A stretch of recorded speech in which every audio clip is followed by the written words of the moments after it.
Sir చెప్పినటువంటి కథలు అనే కార్యక్రమానికి స్వాగతం సుస్వాగతం. ఒక అద్భుతమైనటువంటి మంచి సమాచారంతో ఈరోజు మీ ముందుకు వస్తున్నాను నేను. ఈ మధ్యకాలంలో సెల్ ఫోన్లో ఒక అద్భుతమైనటువంటి యాప్ వచ్చిందండి. అంటే ఈ యాప్ చాలా రోజులైంది వచ్చి, కానీ దీన్ని తీక్షణంగా పరిచిస్తే అద్భుతమైనటువంటి విషయాలు మనకు కనిపిస్తాయి. ఆ యాప్ పేరు ఏంటంటే వేర్ ఈజ్ మై ట్రైన్ అని. చాలా అద్భుతంగా ఉంది కదా.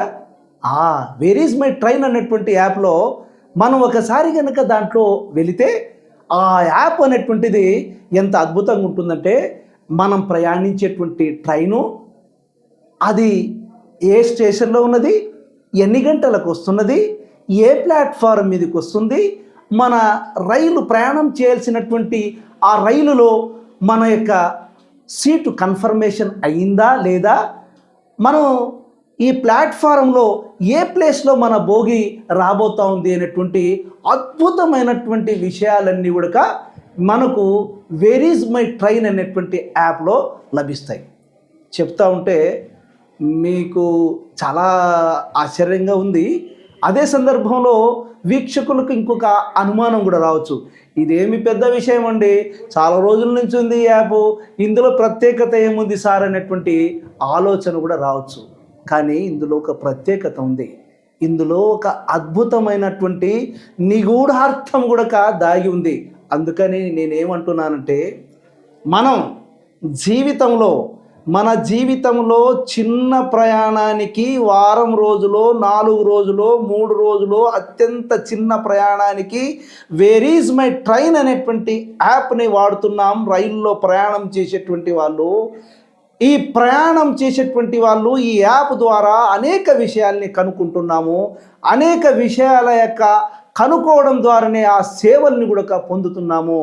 కానీ ఓ మానవ జీవితమా, ఓ మానవుడా, 100 సంవత్సరాలు బతకాలి, 100 సంవత్సరాలు నేను బ్రతుకుతున్నాను అని విర్రవీగిపోయేటువంటి అనేక మంది మానవుల్లో కొందరు, వారందరికీ నేను వేస్తున్నటువంటి ప్రశ్న ఏంటంటే, జీవితంలో ప్రయాణానికి వేర్ ఈజ్ మై ట్రైన్ అనేటువంటి యాప్ను ఉపయోగించుకుంటున్నాం కదా, మరి ఇన్ని సంవత్సరాలు మన జీవితంలో బ్రతుకుతున్నామని చెప్పేటువంటి గర్వంగా చెప్తున్నటువంటి మన అందరికీ మన జీవితానికి సంబంధించినటువంటి ఏ యాప్ ఉన్నది అని చెప్పి నేను అడుగుతున్నాను.